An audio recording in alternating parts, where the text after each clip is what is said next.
Alright guys, so I wanted to do a quick video to talk about Farpoint, the new killer app on PlayStation VR, an exclusive made by Impulse Gear. It's, I think, the first dedicated virtual reality first-person shooter that's free roaming anyway. There's been a lot of shooting gallery games on VR and they work brilliant. The light gun game style of play works fantastic in virtual reality, but I think this is the first dedicated free roaming first-person shooter, and as such it does a really good job. I mean, it basically feels like you're inside like a Halo game. That's not a direct comparison, you know, the enemy AI and the levels aren't as on a par with Halo, but they're up there. They're really fun, they're really well made, and the level of immersion this game manages is really impressive. It's helped a lot, of course, by the aim controller, a new official fully licensed Sony peripheral that has all the functionality of the DualShock 4 minus the touchpad. This one only got the click for the touchpad, but everything else is on there. And yeah, just the pure simple fact of being able to hold a gun-shaped implement that vibrates and reacts to your movement whilst playing a first-person shooter is another level. It is a really fun and effective gaming experience.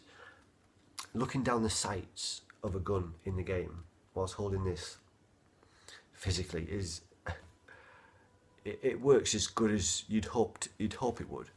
If you had realistic expectations, I mean, again, it comes back to understanding this is the first wave of proper virtual reality technology, and of course Sony cut some corners with using some old tech for their tracking, of course with the light balls of the Move controllers. So to keep costs down, Sony have went with slightly less effective tech, and every once in a while you'll get glitches.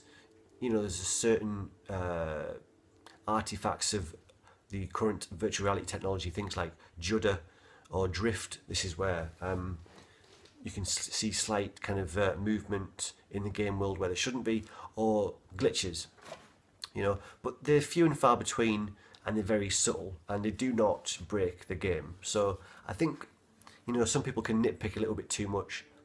You know, really focus on what this is giving you as a gaming experience, and it is something brand new and really invigorating, exciting. But yeah, the aim controller is a must for this game, I would say. Yeah, I mean, you need to be standing as well, ideally, to play this game. You can play it sitting down, of course, it's up to you, but to get the full Farpoint experience, you need one of these, and you need to be standing up with a good area around you, free to move around in. One of the cool things that this game does is it actually lets you really quickly and easily check your area of movement. So you press a button and it shows you a wireframe outline of the area that you're safe to move within, you know, the camera's range. And that's really helpful because, of course, you can kind of get lost with where you are in the real world whilst you're playing these types of games. And free roaming around in this alien world, yeah, you're going to lose your place in relation to the camera.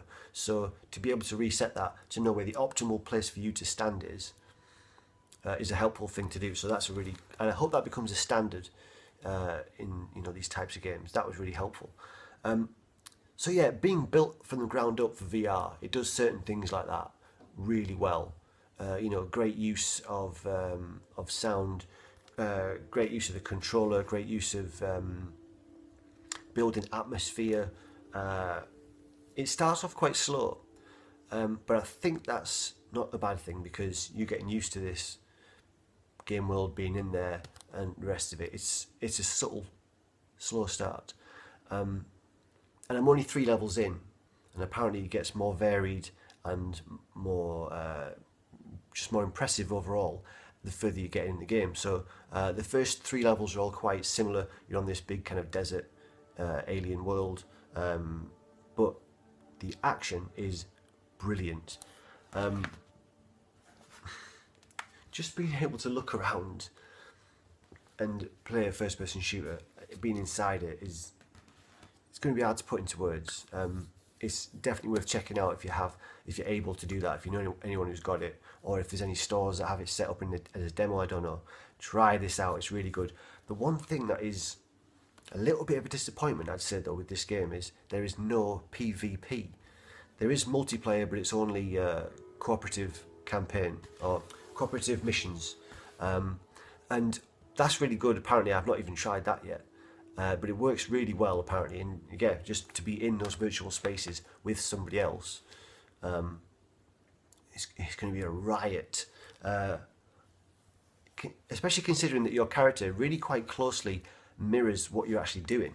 So to the point where, again, it's another one of those games that gives you a shadow, and when you kneel down, when you raise your gun up, when you move around like this, your shadow matches your movements. So just little tricks like that really ground you in the virtual world. But being a multiplayer, being able to see the person moving around and larking around, it looks pretty fun too. But yeah, but there's no PvP. There's no versus online multiplayer. And I think they've really missed a trick there. Unless they've got some kind of grand plan and they're going to release some kind of DLC, or maybe the second game is going to come fairly quickly and have a PvP. If they've got some plan for it, then okay, maybe. But I think they've really, really missed a trick there, because if they'd had a versus mode for the first virtual reality first person shooter, I really think that would have kicked the doors open for PSVR. I mean, think of all the legions of gamers that almost exclusively only play PvP, you know, Call of Duty or online shooters. There's a huge market there for people that are obsessed with, you know, the online versus mode for first person shooters. And to be able to do it in virtual reality, it only makes me think that there must have been some kind of issue with implementing it. You know, was it too much data? Were they worried about the disparity between people that are playing standing and people that are playing seated, or people that have the aim and people that have the controller? Are they worried about the inconsistencies with that? There must be some technical or programming or bandwidth issue. I don't know why they didn't put PvP into this game. It was a big mistake, I think. I don't know if the developers have been questioned on this. It's such a mystery. Why would you not do that? You're putting this out there on a system that needs a bit more of a push. I mean, the PSVR is doing well, but it really does need a big push from something huge. And I think that could have been it if it had PvP. Just because there's such a massive market for that particular type of gameplay. But anyway, that's by the by. That will come with time. This is set down a really successful template that other games can follow in the future. And you know, we heard that apparently it only took a couple of months, I think, for Resident Evil 7 to have a VR mode implemented. So maybe it would be quite simple as well for your Call of Duties or your Halos to have a VR mode implemented for them as well. I mean, it's better to do it from the ground up, of course. I would, as a VR player that I am now, I would, or an advocate of VR rather, you know, obviously I'd prefer to have a Call of Duty or a Halo built from the ground up for VR. But if they can't commit to that, they hopefully will at least be able to add mods onto their games to support it. So yeah, just waiting for that type of game, but in PvP, you know, like a Titanfall or a Black Ops or whatever. They'd all be great. So they missed a trick there, but the game works really well. I think it looks great. I think it sounds great. The action's cool. The enemy AI is, you know, it's so far, at least from what I've seen. I've only played the first 3 levels. Apparently, it gets very different after that. The AI so far is fairly simple, but I don't think that matters. And I think that you can tell that the designers have had to make certain choices with regards to this being a VR game. Like, for example, in VR, you're really going to want all your enemies coming pretty much towards you. You don't want to be doing too much turning around. I don't know, maybe am I giving them too much leeway? I don't know. I think it works well. I don't need to nitpick. I'm enjoying it a hell of a lot. It's really good fun. Yeah, that's that. I guess I'll talk a little bit about my experience with the PS4 in general as well. A couple of weird issues. The breakout box for the PSVR isn't turning off sometimes when I turn off the console. That's a bit weird.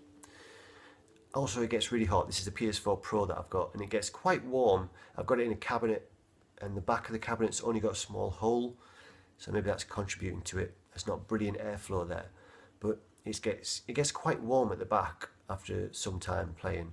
And what worries me about it though is that the power lead feels quite loose in the back, and I don't know if it's been like this from day one or if I've somehow warped it. It doesn't look warped, but I didn't notice when I first got it. But right here now it kind of seems quite loose, quite flimsy at the back. I don't know if anybody can tell me if this is normal for a PS4 Pro, for the power plug to feel kind of loose in the back of it there. And the pad, the DualShock 4, I do not like the placements of the thumbsticks, of the left thumbstick, specifically on the DualShock 4. I much prefer the placement of the Xbox controllers. I find that your thumb tends to slip off the left stick, and other people have talked about the issues with this. I think Jurassic Junkie did a really good video about why that stick placement is just wrong.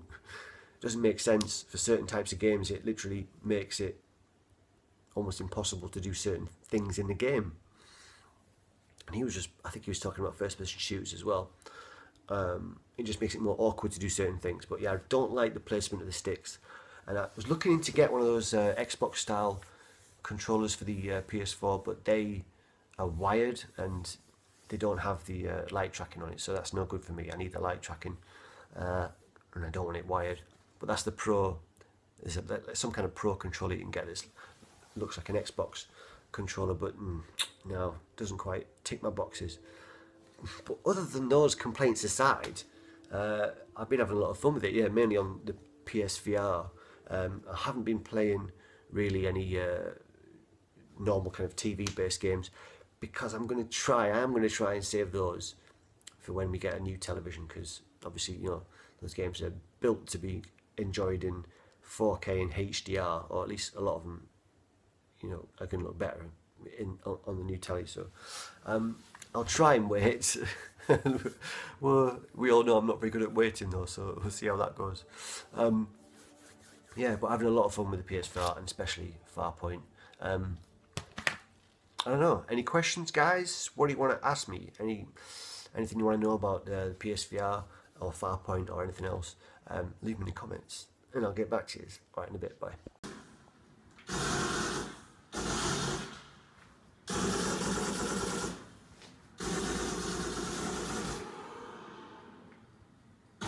Did you shoot them in the back? Did they die quicker?